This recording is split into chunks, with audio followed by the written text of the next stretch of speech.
बता रहे नारायणपुर से, जहां जवानों को बड़ी सफलता मिली है। मुठभेड़ में 20 नक्सलियों को ढेर किया गया। डीआरजी जवानों ने बड़े नक्सली लीडर्स को घेरा। सीसी या पोलित ब्यूरो के बड़े नक्सली नेता घिर चुके हैं। नक्सलियों से AK-47 समेत कई सारे हथियार बरामद किए गए। तो इस वक्त की ये बहुत महत्वपूर्ण खबर है। 20 नक्सलियों का खात्मा अबूझमाड़ में हुआ है। 20 नक्सलियों को ढेर किया गया।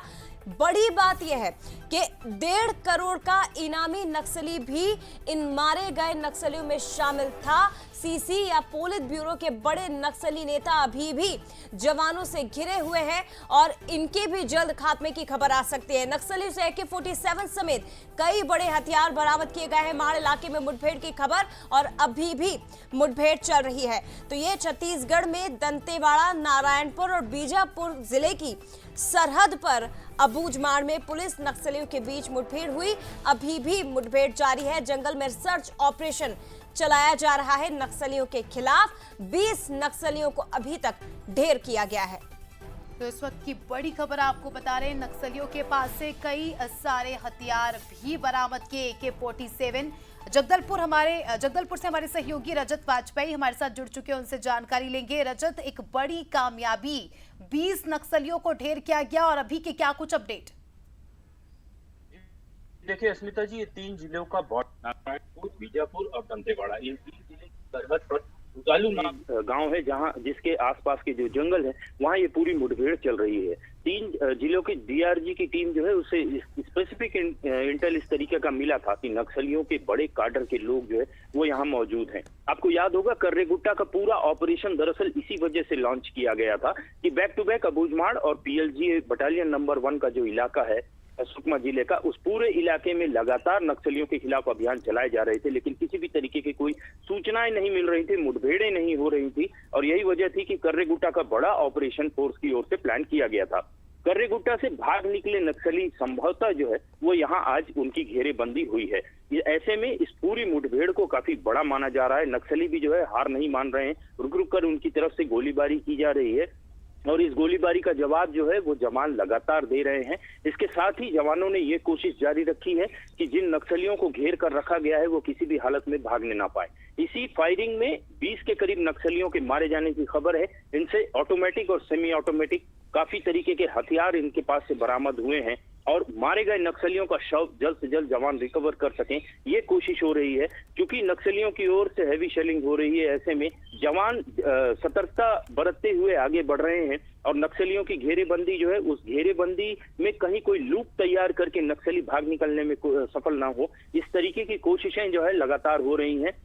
बीजापुर और दंतेवाड़ा, इन 2 जिलों में एक कंट्रोल रूम स्थापित किए गए हैं और पुलिस के जो वरिष्ठ अफसर हैं इस पूरे घटनाक्रम पर लगातार नजर रखे हुए हैं। जवानों तक संदेश पहुंचाने की कोशिश की जा रही है। जिस तरीके का ऑपरेशन प्लान किया गया था ठीक उसी ढंग से एग्जीक्यूट हो सके, इसको लेकर के समय समय पर जवानों तक ये खबरें जो है वो अधिकारियों की ओर से पहुंचाई जा रही हैं। कुल मिलाकर अगर कहा जाए तो काफी बड़ी मुठभेड़ साबित हो सकती है और बुटेर का ये गांव जहां पर ये पूरी घेरेबंदी हुई है, ये नक्सली यहाँ पर अपने लिए आधार वाला इलाका तैयार करने की कोशिश कर रहे थे और इसी को खंडित करने के लिए जवानों की टीम यहाँ पहुंची है। और जो फिलहाल खबरें जो छन छन कर बाहर आ रही हैं उसके मुताबिक ये बड़ी सफलता के रूप में इस मुठभेड़ को देखा जा सकता है। रजत, जरा ये बताइए, क्योंकि ये तो तय है कि अब ये मुठभेड़ जितनी बड़ी होती जाएगी, मारे गए नक्सलियों की संख्या उतनी ज्यादा बढ़ती जाएगी, संख्या में इजाफा भी और ज्यादा होगा। कौन कौन इस टीम में शामिल है, किस तरह का ये ऑपरेशन है, और साथ ही ये भी बताइए क्योंकि कर्रेगुट्टा में भी सफलता हाथ लगी जवानों को, ऐसा नहीं है, लेकिन वहां से जो नक्सली बच निकलने में कामयाब हुए वो अब जवानों के सामने यहाँ पर आकर खड़े हो गए हैं। सवाल ये है कि ये नक्सली भागने में कामयाब आखिर कैसे हो जाते हैं जब चौतरफा तरफ से इन्हें घेरने का प्रयास किया जाता है, चारों तरफ से कार्रवाई होती है, तो फिर बचने की जगह कहां मिल जाती है इन्हें? जी देखिए, बस्तर काफी ऑकवर्ड ज्योग्राफिकल टेरेन वाला इलाका है और पिछले 4.5 दशकों की अगर बात की जाए तो नक्सलियों की यहाँ सल्तनत चला करती थी। ऐसे में इलाके से भली भांति परिचित हैं और उन्हें मालूम है कि किस जगह से निकल कर जाने के लिए बाईपास उनके लिए उपयोगी हो सकता है। ऐसे में जवान घेरेबंदी की कोशिश तो करते हैं, लेकिन चूकवश कहा जाए या फिर नक्सलियों की चालाकी, बच निकलने में ये अक्सर सफल होते रहे हैं और हिड़मा जैसे नक्सली जो हैं वो इसमें काफी माहिर माने जाते हैं। बस्तर के चप्पे चप्पे से वाकिफ हैं और इसका फायदा उठाने की लगातार उनके द्वारा कोशिशें होती हैं। फिलहाल की अगर बात की जाए तो जो इंटेल मिला था, पोलित ब्यूरो और सीसी मेंबर, इस तरीके के नक्सली यहाँ पर बुटेर गांव में मौजूद हैं और इसीलिए ये बड़ा ऑपरेशन प्लान किया गया था और कोशिश ये हो रही है कि इसे बड़ा बनाया जा सके।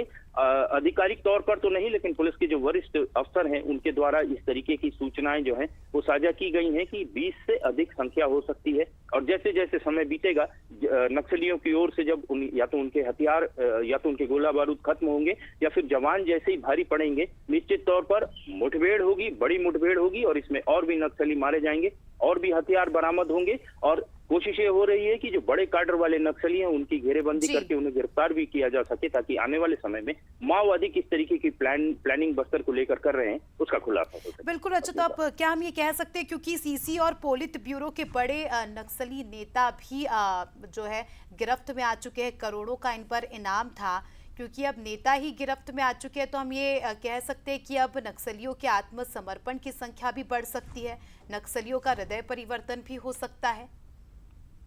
जी बिल्कुल, 2024 और 2025 के शुरुआती 5 महीने ये आंकड़े बताते हैं कि नक्सली जो है अब अपनी जान की सुरक्षा को लेकर काफी चिंतित नजर आ रहे हैं और यही वजह है कि जो उनका जो फॉर्मेशन है उसके जो वरिष्ठ लोग हैं उनके आदेश की नाफरमानी करते हुए सीधे तौर पर जो है सरेंडर की संख्या बढ़ी। आपको याद होगा एसीएम दिनेश मोड़ियाम जो कि गंगलूर इलाके में नक्सलियों की मानव फैक्ट्री चलाया करता था, उसने भी हथियार डाल दिए और इसी से प्रेरित होकर दूसरे नक्सली भी लगातार जो है वो सरेंडर की ओर आगे बढ़ रहे हैं।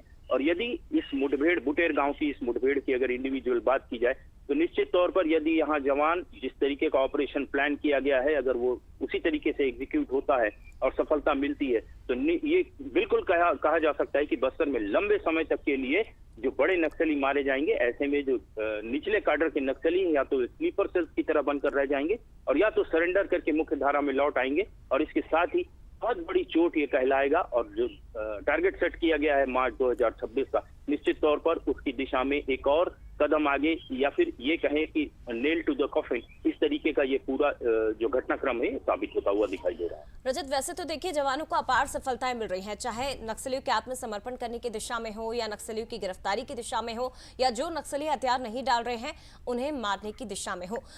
अब जरा ये बताइए, इस वक्त छत्तीसगढ़ में अगर हम कर्रे गुट्टा जैसे इलाके की बात करें, वहां इतनी चुनौतीपूर्ण परिस्थितियों में भी जवानों ने सफलता हासिल की है। ये जो इलाका है ये किस तरह का इलाका है?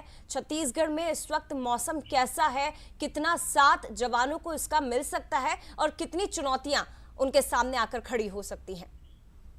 जी बिल्कुल जय जी, बहुत मौजूद सवाल है आपका। मौसम आज सुबह से ही जो है वो हल्की बारिश हो रही है और इसका फायदा नक्सलियों को मिल सकता है। दरअसल इस पूरे इलाके में जो प्राकृतिक झरने हैं, नदी नाले हैं, वो नक्सलियों के लिए सहायक साबित होते हैं। आमतौर पर नाला या फिर जो नदी है उसे पार करने के दौरान जवानों को काफी जो है एसओपी का पालन करना पड़ता है। उनकी तरफ से छोटी सी चूक जो है वो पूरे ऑपरेशन को फेल कर सकती है।